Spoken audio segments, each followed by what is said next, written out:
Përshëndetje dhe mirë se vini në edicionin ton kryesor të lajmeve. Presidenca e Kosovës kundërshton propozimin për rritjen e çmimit të energjisë elektrike. Në komentin dërguar zyrës së rregullatorit të energjisë në kuadër të procesit të shqyrtimit të tarifave, Presidenca propozon disa rekomandime për të parandaluar shtrenjtimin e rrymës që do ta rëndonte edhe më shumë standardin e qytetarëve. Propozimi i zyrës së rregullatorit që rryma të shtrenjtohet për 15% nga prilli, sipas presidencës, është një shtrenjtim që do të sillte barë të madhe për qytetarët. Presidenca ka thënë se ky veprim do të mund të shkaktonte valë të reinflacioni në vend dhe të ndikonte drejt për drejt në rënien e fuqisë blerëse të qytetarëve. Rritja e çmimit të energjisë ka një efekt drejt për drejt dhe shumë të rëndësishëm në ekonominë e një vendi. Çmimi i energjisë është i lidhur ngushtë me inflacionin, si dhe me koston e jetesës, prandaj presidenca ka shprehur shqetësimin për faktin se një rritje e tillë e çmimit të energjisë do të kishte një ndikim të drejt për drejt në jetën e përditshme të qytetarëve, duke rënduar barrën e tyre financiare përfshirë këtu edhe rritjen e çmimeve të produkteve ushqimore dhe shërbimeve të tjera thelbësore. Kësaj Presidenca ka propozuar masat menjëhershme, sikurse është mirë menaxhimi i shpenzimeve dhe humbjeve, subvencionimi i energjisë, identifikimi i masave shtesë për obligimin e pagesës së faturave mujore në veri, largimi ose reduktimi i përkohshëm i TVSH-s për energjinë elektrike, si dhe dizajnimi dhe prezantimi i programit të shtyerjes së pagesave. Si masa më afatmesme, presidenca ka rekomanduar edhe menaxhimin efikas të kekut dhe planifikimin e burimeve energjetike, rritjen e efikasitetit të furnizimit me energji dhe vazhdim të programeve të eficiencës. Ndërsa si masë afatgjate, presidenca ka rekomanduar ndërtimin e kapaciteteve të reja gjeneruese të energjisë elektrike në vend dhe marrëveshje për tregtinë ndërkufitare me shtetet aleate. Pos presidencës në ditën e fundit kanë deponuar komentet e tyre edhe Indepi, Keci, Kosti dhe Kesko. Së certifikimit rezultateve të zgjedhjeve të nëntëshkurtit nga KQZ-ja, presidentja Vjosa Osmani së shpejti do të thrasë mbledhjen e seancës për konstituimin e kuvendit, ndërsa liderët e subjekteve politike ende nuk janë shfaqur me propozime konkrete për formimin e qeverisë. Certifikimi i rezultateve të zgjedhjeve nga KQZ-ja i ka dhënë në lëvizje përfaqësuesit politik për formimin e institucioneve të reja, kuvendit dhe e qeverisë. Presidentja Vjosa Osmani, e cila në bazë të afateve kushtetuese, duhet që brenda 30 ditëve nga dita e certifikimit të thrasë seancën e konstituimit, ka thënë se ekipi i saj po i analizon afatet kohore për përgatitjen e seancës. Pak më parë ka ardhur dhe shkresa zyrtare nga ana e Komisionit Qendror të Zgjedhjeve në Presidencën e Republikës së Kosovës, ku na njoftojnë me rezultatet e zgjedhjeve të certifikuara, mënyrën se si ndohen ato ulse në kuvendin e Republikës së Kosovës, siç e dini tani ka një afat prej 30 ditësh. Është një afat kushtetues, një afat ligjor, i cili parashihet për thirrjen e seancës konstituive. Për momentin ekipa ime ligjore është duke analizuar se sa mund të ketë nevojë për kohë për përgatitje të kësaj seance në mënyrë që kur thirret seanca dhe të jetë e suksesshme, pra të jetë i suksesshëm konstituimi i kuvendit të Kosovës, pra gjithçka do të bëhet brenda afatit kushtetues. Për momentin nuk mund t'ju jap një datë, sepse dua të jem saktë, mirë, por shumë shpejt do ta kemi edhe datën. Kryetari i Vetëvendosjes Albin Kurti, pas certifikimit të rezultateve gjatë ditës, nuk ka pranuar të flasë para gazetarëve për këtë çështje.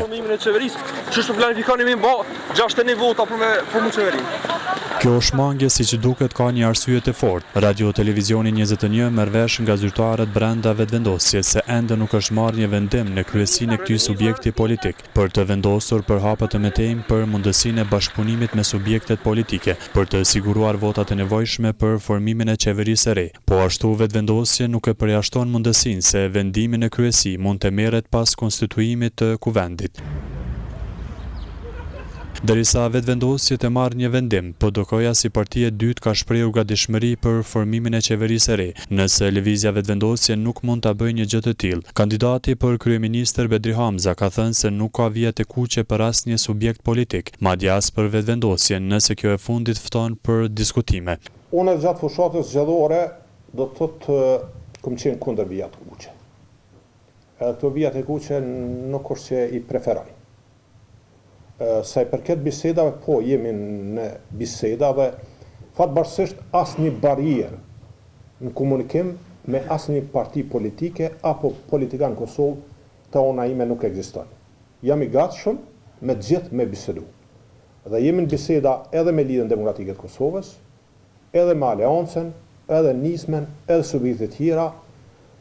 Nuk kemi mri deri në atë fazën ku qysh do të me udhëk formula e qeverisë, po jemi tu bisedu.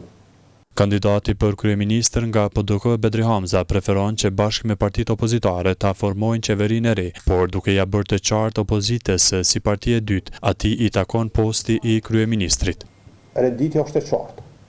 Partia Demokratike e Kosovës është partia e dytë, i ka 24 deputet dhe asnjëherë në tavolinë nuk kemi pas kërkesë, nuk kemi pas ende temë se çysh ka mundok qeveria e jashtme e Kosovës. Posti i kryeministrit po del të jetë problem për bashkëpunim midis partive opozitare, sidomos për PDK-n dhe LDK-n, pasi këto të dy subjekte synojnë të udhëheqin me qeverinë e re. Kryetari i AK-s Ramush Haradinaj ka kritikuar LDK-n se si parti e tretë po e bllokon bashkëpunimin e opozitës për krijimin e qeverisë së re, duke kurrëzuar me postin e kryeministrit. Por kryetari i LDK-s Lumir Abdigjiku përmes një reagimi të njëjtën brëma ka thënë se qëndrimi i tij mbetet i pandryshuar. Ja ku e keni të parin, e ka rendin ai, kur vjen rendi tek ne, nëse vjen ndonjëherë, qëndrimet i keni të qarta dhe ato nuk ndryshojnë. Ndoshta dhe janë mësuar që kjo LDK t'ua bëj politiken për qef. Ndoshta dhe janë mësuar se me presion të tillë LDK liget e eventualisht dhe bjen. Ky presion veç po na forcon. Ndërkohë Nisma Socialdemokrate ka bërë të qartë qëndrimin e saj se preferon bashkëpunim me partitë opozitare për formimin e qeverisë së re. Vizja vetëvendosje mund të ndjehet komode për krijimin e qeverisë, por jo edhe për numrat në kuvend, prandaj duhet që sa më shpejt të angazhohet për formulën qeverisë. Kështu vlerësoi analisti politik Bashkim Selishta në emisionin 21 drejt për drejt. Sipas tij, formula më e përshtatshme për krijimin e një qeverie stabile është koalicioni ndërmjet partisë fituese dhe partisë së dytë. Evaluacia e rezultatit zgjedhor nga ana e KQZ-s i ka vuhë në lëvizje apo i ka mobilizu partitë politike përveç partisë fituese që të shikojnë mundësitë e bashkëpunimit për krijimin e institucioneve të reja. Madje sot kryeministri Kurti ju shmang pyetjes rreth kësaj teme. Si e shihni ju këtë qëndrim të tij një ditë pas certifikimit të rezultatit? Kjo është shumë e qartë, domthonë kryeministri në largim Kurti është komod, po ndit komod me numrin, me rezultatin, po nuk është komod me numrin e mjaftueshëm për krijimin e qeverisë. Kështu që tash ka fillu, gjyëtia ose lypja se ku me gjetë një solucion për afrimin edhe diskutimin për një koalicion të ri. Domthonë, shumica partive politike kanë kuptuar që me kalimin e kohës, ndasitë politike që i kishin gjatë fushatës e kam pas që do të kenë pasoja prapa fushatës. Domthonë kur dole mas certifikimit të rezultateve, ju pa pasojat e fjalorit jo afrues, po edhe jo konstruktiv, po të përqas. Domthonë ky fjalor jo konstruktiv po shihet që gatishmërinë e partive politike për mos të qenë me një qeveri me të parin e partisë, po provojnë parti tjera që ta gjenë një solucion për formimin e qeverisë të re. Si e shihni ju formulën? Cila është formula më e saktë për krijimin e qeverisë së re? Unë nuk shoh shumë probleme për krijimin e qeverisë së re. Problemi më i madh është tash kanë filluar ideja e subjekte politike është të menu për zgjedhjet lokale që është mi fitu. Kretë kjo përçamje që është ndodhur deri tash, domthonë është përgatitja se çish mi krye zgjedhjet në tetor. Ne jemi një shtet shumë i ri, nuk e kemë komoditetin me shku gati 2 muaj, edhe mos me marrë një rezultat zgjedhjeve me kohë, edhe mos me kriju një qeverin për një kohë afat shkurt. E shohim qeverin gjermane, domthonë mbrana natës kanë fillu bisedimet me partit fituese me kriju qeverin, sepse parimisht ju mbazu që shteti ka nevojë me pas një qeveri stabile e jo një qeveri teknike. Tek ne punim shumë komod, po nuk jem komod sa që po ndryshojnë rrethanat gjeopolitike dhe geostrategjike në botë. Po, zoti Selishta, sa mund t'jetë e pritshme nga lëvizja vetëvendosje që mund t'i ofroj bashkëpunim PDK-s për krimin e qeverisë, gjithnjë duke pas parasysh deklaratat e deritalishme të zyrtarëve të kësaj partie? Se do t'a bëjnë qeverin me pakicat jo serbe, por jo me opozitën. Ne kemi një praktikë kur ka ndodhen në 2003 ose 2004 në kështë kryu qeveria mes Aleancës për Ardhmërinë e Kosovës dhe LDK-s në thy gjitha tabu që nuk është pritë asnjëherë që më kriju një qeveri mes luftës edhe pacifizmit, po tash nuk ka zgjidhje tjetër, sepse lëvizja vetëvendosje nuk ka fituesi absolutisht zgjedhje, se mbi 10% i ka humbë të zgjedhjeve të kaluame. Ka 47 mandate. 47 mandate, 48. Prapë nuk e arrin 61. Po, me 48 vota nuk mjafton me kriju qeverinë, po LDK-s mas pak t'i konvenon me qenë në qeveri, me vetëvendosjen, sepse votuesit e LDK-s janë të adaptueshëm me votuesit e vetëvendosjes. E kem periudhën e 2009-s, 2021-shën, domethënë votues e LDK-s ende në kampin e vetëvendosjes, si pasoj që shkput prej Vjosa Osmanit ose Lisës Guzo. Domethënë aty një pjesë e madhe e votave të LDK-s. Jo, shefni, të vetëm mundësi të bashkëpunimit VV-LDK e jo VV-PDK? Jo. Nëse LDK do të ketë pasoja, mund me kriju qeverin me VV-n, sepse votuesit e LDK-s let adaptohen me VV-n. Domethënë është pështem i VV-s, koalicioni me LDK-n, po humbje për LDK.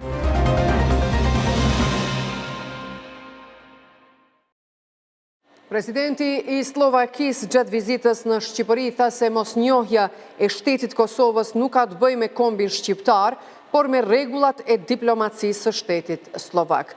Në konferencën me presidentin Bajram Begaj, ai ka thënë se kombin shqiptar e kemi mik. Presidenti i Slovakisë Peter Pellegrini sqaroi në Tiranë vendimin për të mos njohur Kosovën si shtet i pavarur. Në një konferencë për shtyp me kreun e shtetit shqiptar Bajram Begaj, presidenti slovak theksoi se qëndrimi ndaj Prishtinës zyrtare nuk ka lidhje me kombin shqiptar. Ne kemi diskutuar këtë çështje me presidentin e Shqipërisë. Në lidhje me pozicionin e Slovakisë në raport me Kosovën, ky vendim nuk ka të bëjë me kombin shqiptar. Për ne, kombi shqiptar është mik, por vendimi për të mos njohur Kosovën është bazuar mbi rregullat e diplomacisë tonë. Pozicioni i Shqipërisë mbetet i pandryshuar, mbështetës i palëkpundur i Kosovës, sepse Kosova është pjesë e stabilitetit dhe kontribuese e stabilitetit në Ballkanin Perëndimor, dhe patjetër ne do të jemi mbështetësit e saj për antarësim në institucionet ndërkombëtare, në organizata ndërkombëtare dhe në punën tonë për të bërë të mundur sa më shumë njohje të reja për Kosovën dhe patjetër për të biseduar edhe me vende të cilët nuk e njohin Kosovën për të shikuar alternativat, siç është rasti i Slovakisë, me njohjen e dokumentit të udhëtimit. Slovakia është një prej 5 shteteve anëtare të Bashkimit Evropian, e cila ende nuk e njeh shtetin e Kosovës. Për te çështjes së shqiptarëve të Kosovës, dy presidentët diskutuan edhe rrugën e vendit tonë drejt Brukselit. E kreu i shtetit slovak mbështeti ambicien e Shqipërisë për t'u antarësuar në BE në vitin 2030. Kosova dhe Serbia vazhdojnë të jenë në qendër të kritikave për mungesë të progresit për normalizim marrëdhëniesh, por komunikimi më i ri ndërmjet Brukselit dhe Washingtonit jep shpresë se ky proces mund të shënojë përparim. Sipas analistëve, përfshirja më intenzive e administratës Trump në dialog do të ishte një shtys për BE-n për një rezultat më të shpejtë. Komunikimi mes BE-s dhe Washingtonit për procesin e dialogut Kosovë-Serbi ka shtuar pritshmëritë për mundësitë e një përparimi, marrë parasysh ndikimin që SBA-ja mund të ushtrojë tek palët. Bashkimi Evropian së voni ka konfirmuar se është në komunikim me SBA-n në lidhje me procesin e dialogut Kosovë-Serbi, por pa dhënë detaje për nivelin e përfaqësimit. Drejtori i Institutit për Leadership Civil, politologu Argjen Sejnaj, thotë se përfshirja më intensive e administratës Trump në dialog mund të sjellë një rezultat të shpejtë të pranueshëm për të dyja vendet. Bashkimi Evropian ko pasku e kalon në harres ose në stand-by procesin e dialogut, presionin mbi këtë proces për të përfunduar si i tillë dhe gjithmonë është pa nevojshme një ndërhyrje e ko paskush në Shtetet Bashkuara të Amerikës. Në këtë rast kemi pas një lloj pauze për shkak të zgjedhjeve që në SBA dhe zhvillimeve të tjera. Është lajm i mirë nëse Shtetet Bashkuara të Amerikës, administrata Trump 2 vendos që të hyjë seriozisht ndihmës në facilitimin e dialogut ndërmjet Kosovës dhe Serbisë në bashkëpunim me Bashkimin Evropian. Kjo do të bënte që të mrijë një rezultat i shpejt dhe i cili do të mundet të ishte i besueshëm për të dyja palët. Mund të rritë besimin e Kosovës, institucioneve të saj, që të kthehen në tavolinën e negociatave dhe të fillojnë të implementojnë edhe kërkesat që janë përballë Kosovës. Duke komentuar komunikimin BE-SHBA, drejtori i Oda Consulting, politologu Erblin Hoxha, thotë se përfshirja më e madhe e SHBA-s në dialogun Kosovë-Serbi do ta shtyjë BE-n drejt përpjekjeve më të mëdha për përmbylljen e procesit. Tashmë, Evropa ka të qartë që me këtë ndryshim të relacioneve me Amerikën, ata duhet të jenë kryesorët që marrin përgjegjësinë e një marrëveshje apo një dialogu dhe një normalizimit të marrëdhënieve në Kosovë-Serbi, dhe kështu ne shoh një motiv ekstra të Bashkimit Evropian që këtë proces ta marrë më seriozisht edhe të fokusohet në rezultate përfundimtare e jo në këto zvarritje apo këto çaste të cilat në një dekadë më shumë kanë qenë të mangëta të themi sfaku. Prandaj e shoh që duhet këtë lëvizje dhe do të ketë lëvizje, mirë po kjo është gjithmonë me një pikpyetje jashtëzakonisht të madhe në vendimin që administrata Trump do ta merrë sa i përket Ballkanit në përgjithësi e pastaj edhe relacioneve Kosovë-Serbi në veçantë. Normalizimi i marrëdhënieve mes Kosovës dhe Serbisë është parakusht edhe për përfitimin e fondeve nga plani i rritjes së BE-s. Një ditë më parë, Komisioni Evropian bëri të ditur se Kosovës dhe Serbisë nuk do t'ju ndahen të holla tani për tani në fazën e parafinancimit, pasi që ende nuk është bërë një vlerësim nëse dy vendet kanë plotësuar parakushtin.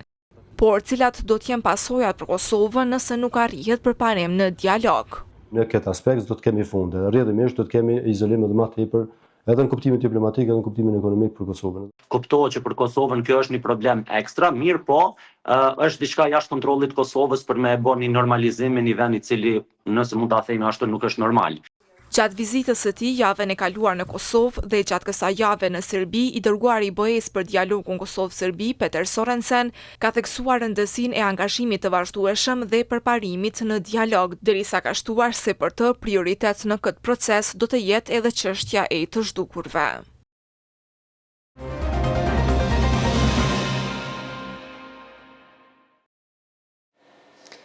Janë betuar 324 rekrut të forcës së sigurisë Kosovës, të cilët i përkasin gjeneratës së parë për vitin 2025.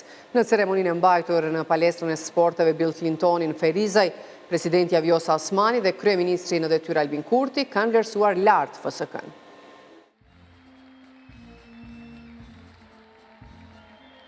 Presidenti Vjosa Osmani në ceremoninë e certifikimit të rekrutëve të forcës së sigurisë së Kosovës që u mbajt në kazermën Skënderbeu në Ferizaj, tha se FSK është dëshmi e sakrificës së dëshmorëve dhe martirëve që Kosova është e lirë.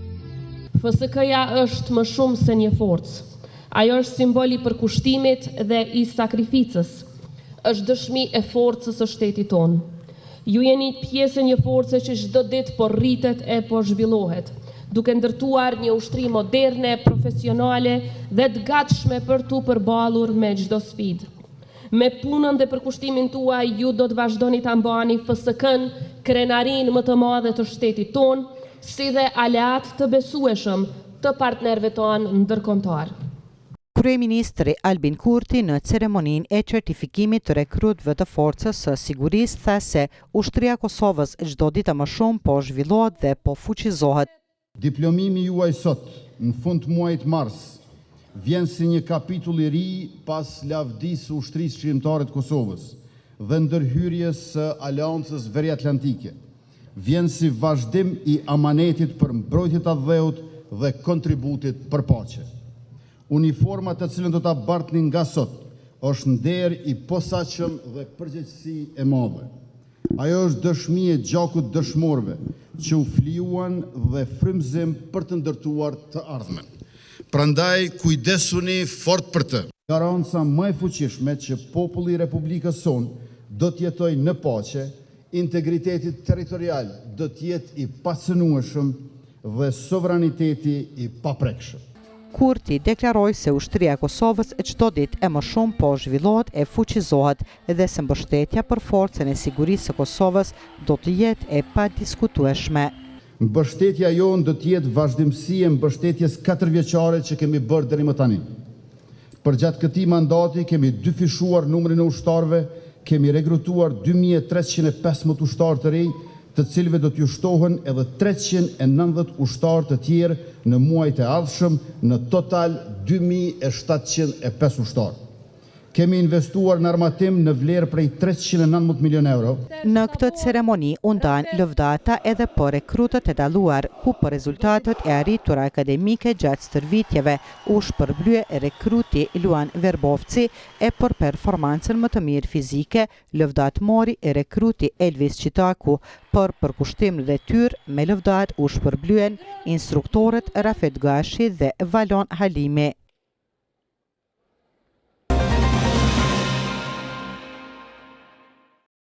Eurodeputeti austriak Lukas Mandl tha se lidershipi politik duhet të mbrojë lirinë e shprehjes. Ai në një diskutim me studentët e Universitetit Prishtinës u fokusua në integrimin evropian, sfidat dhe perspektivën e Kosovës.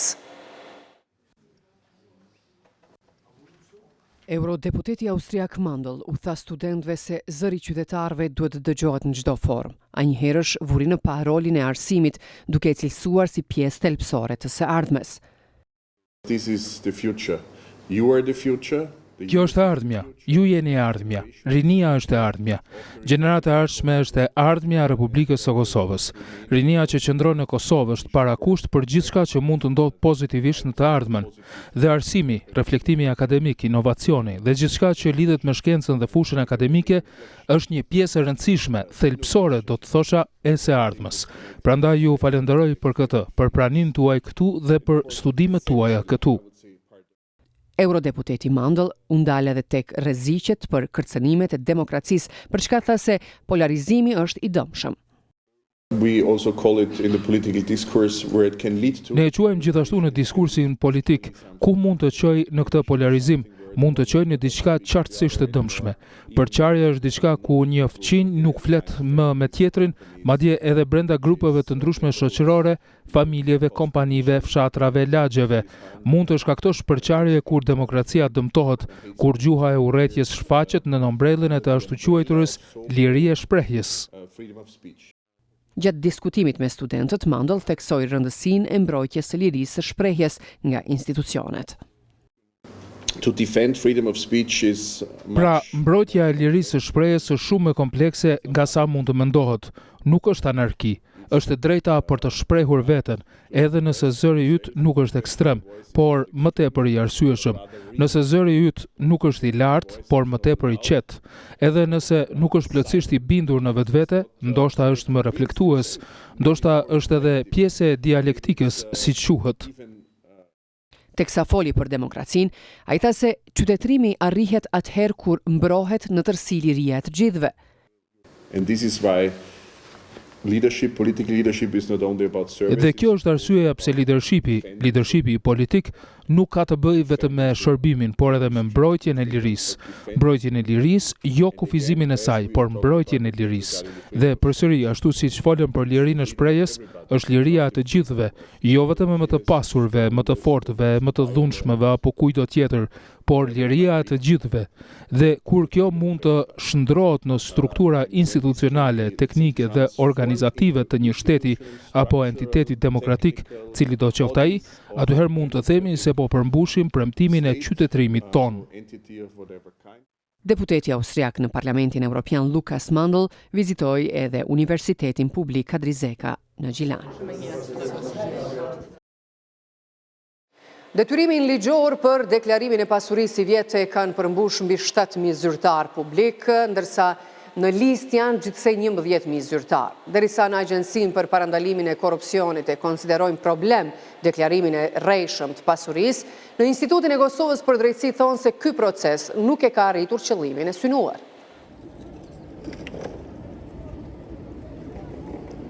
Deri të hënën e 31 marsit është i hapur afati për deklarimin e pasurisë për rreth 11.000 zyrtar publik, proces ky i cili është kyç për Kosovën në rrugën e saj për luftimin dhe parandalimin e korrupsionit. Këtë obligim ligjor deri më tani e përmbushën mbi 7.000 të tjerë, përderisa në proces janë mbi 1.000 zyrtar.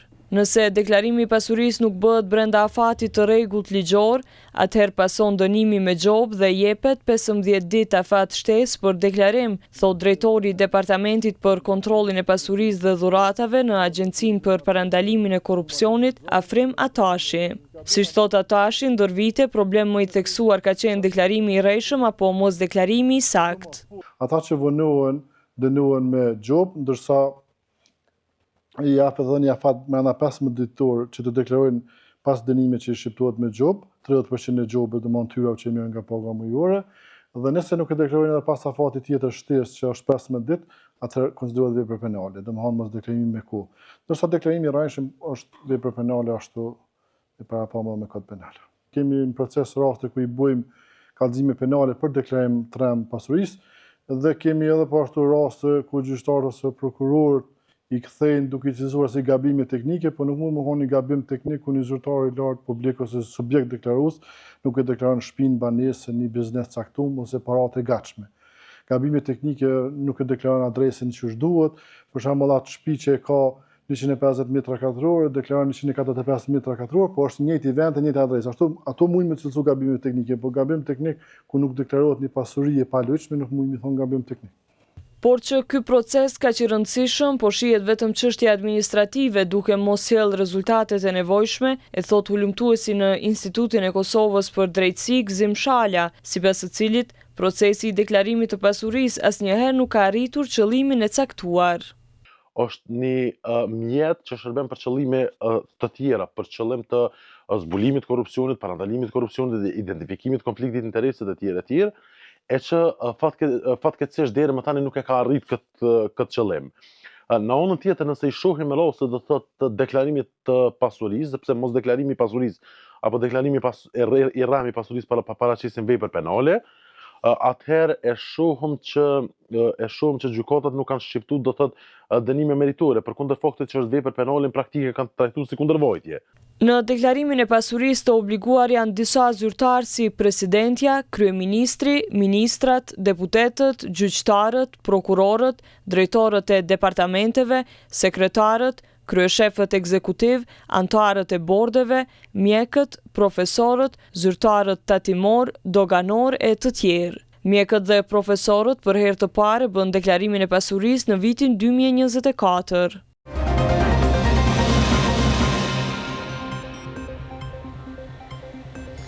Për më tepër informacione vizitoni dhe portalin ton rtv21.tv. Mirupafshim në edicionin e radhës.